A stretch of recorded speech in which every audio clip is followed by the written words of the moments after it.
بسم اللہ الرحمن الرحیم۔ خواتین و حضرات، آج کل ایک مسئلہ سوشل میڈیا پہ زیر بحث ہے، اور وہ مسئلہ یہ ہے کہ اسلام آباد میں حکومت نے مندر بنانے کی اجازت دی ہے، اور بلکہ اس کے لیے حکومت نے فنڈ بھی مہیا کیا ہے۔ اب مسئلہ یہ ہمارے ہاں ڈسکس ہو رہا ہے کہ آیا کہ مندر بنانے کی اجازت دی جانی چاہیے یا نہیں۔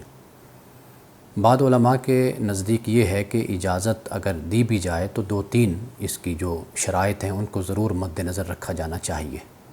ایک بات تو یہ ہے کہ اگر واقعی ضرورت ہے تو تب بنایا جائے، اور دوسری بات یہ ہے کہ حکومت اپنی طرف سے کوئی فنڈ اس کے لیے نہ دے، اور تیسری بات اس حوالے سے جو ہے وہ یہ ہے کہ ریاست مدینہ میں خاص طور پر کہا جاتا ہے، اور یہ کسی نے اس حوالے سے اعتراض بھی کیا کہ ریاست مدینہ میں کوئی مندر نہیں تھا، یعنی چونکہ موجودہ حکومت ریاست مدینہ کا اعلان کرتی ہے یا ریاست مدینہ پاکستان کو بنانے کا دعویٰ کرتی ہے، تو اس حوالے سے یہ اعتراض کیا گیا۔ علماء کرام کے اس حوالے سے جو بھی مطالبات ہیں اور جو شرائط نقل کی جاتی ہیں، اگر ہم ان کا جائزہ لیں تو ہمیں یہ بات سمجھ آتی ہے کہ یہ وہ شرائط ہیں کہ جو آج سے 400 سال پہلے یا 500 سال پہلے ان شرائط کو فقہاء کرام نے اپنی کتابوں میں لکھا، لیکن آج کے دور میں جب ہم دیکھتے ہیں تو اس سے صورتحال ہمیں بالکل مختلف نظر آتی ہے، اس لیے کہ اس دور میں جو غیر مسلم ہوا کرتے تھے، جنہیں ہم ذمی کہتے ہیں، ان کی ذمہ داری ریاست کے سپرد ہوتی تھی، اور ان کی طرف سے ایک خاص معاوضہ یا خاص ایک رقم جو ہے وہ ان سے وصول کی جاتی تھی، اور اس کے بدلے میں انہیں جان مال اور عزت کی حفاظت مہیا کی جاتی تھی۔ لیکن اب جو صورتحال ہے وہ اس سے بالکل مختلف ہے، اس لیے کہ پاکستان جب وجود میں آیا ہے تو پاکستان کے بنانے میں جہاں پہ مسلمان شریک ہوئے، وہاں پہ ہندو بھی اس کے لیے انہوں نے بھی قربانیاں دیں، اور پارسیوں نے بھی قربانیاں دیں، اور اس طرح جو مسیح ہمارے بھائی ہیں انہوں نے بھی پاکستان کی تخلیق میں بڑھ چڑھ کر حصہ لیا، تو اس طرح پاکستان وجود میں آیا۔ اس لیے قائد اعظم نے 11 اگست کی جو تقریر کی، اس تقریر میں قائد اعظم نے یہی کہا کہ پاکستان بن چکا، اب ہر مذہب والا آزاد ہے، جو مندر جانا چاہتا ہے وہ مندر جائے، جو چرچ جانا چاہتا ہے وہ چرچ جائے، اور جو مسجد جانا چاہتا ہے وہ مسجد میں جائے۔ تو اب جو صورتحال ہے وہ بالکل اس سے مختلف ہے۔ اگر ہم اسی بات کا ہی جائزہ لے لیں کہ حکومت اس معاملے میں اپنی طرف سے کوئی فنڈ جاری نہ کرے یا اپنی طرف سے خرچہ نہ کرے مندر کو بنانے پہ، اب سوال یہ پیدا ہوتا ہے کہ پاکستان میں جو ہندو رہتے ہیں وہ پاکستان کے اگر ٹیکس پیئر ہیں، یعنی ٹیکس دیتے ہیں اور حکومت ان سے ٹیکس وصول کرتی ہے، تو یہ پھر کیسے ممکن ہے کہ مندر بنانے کے لیے پاکستانی حکومت جو ہے وہ ان کو فنڈ جاری نہ کرے؟ جہاں ہم ریاست مدینہ کی بات کرتے ہیں کہ وہاں پر اگر مندر نہیں تھے، تو وہاں پر یہ بات بھی یاد رکھیے کہ رسول اللہ صلی اللہ علیہ وسلم بحیثیت سربراہ ریاست کے، آپ جو مساجد مدینہ کے آس پاس اور بستیوں میں جو بنائی گئی مسجدیں، ان میں رسول اللہ صلی اللہ علیہ وسلم نے ائمہ کو مقرر کیا، یعنی صحابہ کرام رضوان اللہ تعالیٰ علیہ مجمعین ان مساجد میں بحیثیت امام کے جا کر نماز پڑھایا کرتے تھے۔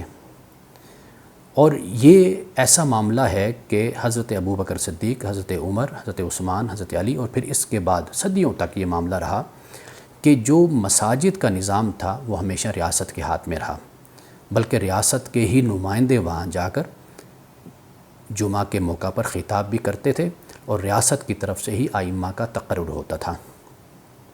آج اگر اس کی مثال ہم نے سمجھنی ہے تو آج اس کی مثال ہم اس طرح سمجھ سکتے ہیں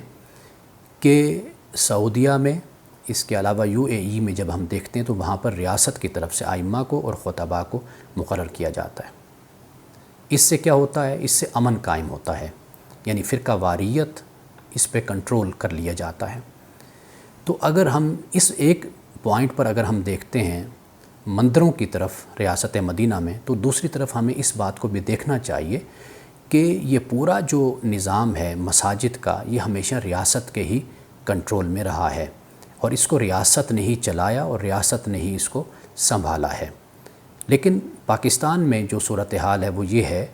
کہ ایک طرف جب مساجد کی تعمیر کی جاتی ہے تو بعض اوقات وہ قبضہ کی جگہ بھی ہوتی ہے، بعض اوقات ایسا بھی ہوتا ہے کہ جہاں مسجد بن گئی اب اس کے بعد وہاں سے مسجد کو ہٹایا نہیں جا سکتا، باوجود ہے کہ وہ ریاست کی جگہ پہ، حکومت کی جگہ پہ مسجد کو سرکار کی جگہ پہ تعمیر کر لیا گیا، یا یہ ہے کہ اس مسجد کو راتوں رات وہاں پر کھڑا کر دیا گیا۔ تو یہ جو صورتحال ہے یہ بھی اسلام کے خلاف ہے، یعنی دونوں طرف ہمیں ان پہلوؤں کا جائزہ لینا ہوگا اور ہمیں دیکھنا ہوگا کہ اسلام اس حوالے سے کیا کہتا ہے۔ جہاں تک مندروں کی تعمیر کا مسئلہ ہے یا چرچ کی تعمیر کا مسئلہ ہے، آپ دیکھیے کہ لوگ جہاں پہ جتنے بھی رہتے ہوں ان کو یہ حق ہوتا ہے کہ وہ وہاں پہ اپنی عبادت گاہ کو بنا سکتے ہیں۔ مثال کے طور پر اگر آپ یورپ میں جاتے ہیں تو آپ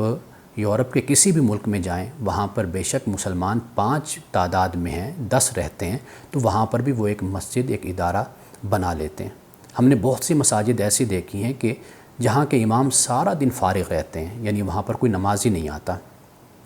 اگر کوئی آتا ہے تو عشاء کی نماز میں آ جائے گا یا فجر کی نماز میں، وہ بھی 2 یا 3 نمازی ہوں گے، لیکن وہاں پر مسجد بھی بن جاتی ہے، وہاں پر امام بھی موجود ہوتا ہے۔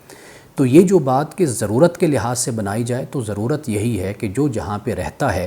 وہ وہاں پہ اپنی عبادت گاہ کو بنا سکتا ہے، اپنے آس پاس کے لوگوں کی سہولت کے لیے بھی بنایا جا سکتا ہے، اور وہ مل جل کر ایک عبادت گاہ نہیں بنتی بلکہ وہ ایک کمیونٹی سینٹر بن جاتا ہے کہ جہاں پر سارے لوگ ہم مذہب، ہم خیال اکٹھے ہو جاتے ہیں۔ تو اس لیے یہ خیال کرنا کہ ضرورت ہو تو تب مندر کی تعمیر کی جائے، یا پھر یہ ہے کہ حکومت اس کے لیے کوئی فنڈ مہیا نہ کرے، تو یہ وہ باتیں ہیں کہ جو آج کے دور کے حساب سے اس کی کوئی مطابقت ہمیں سمجھ نہیں آتی۔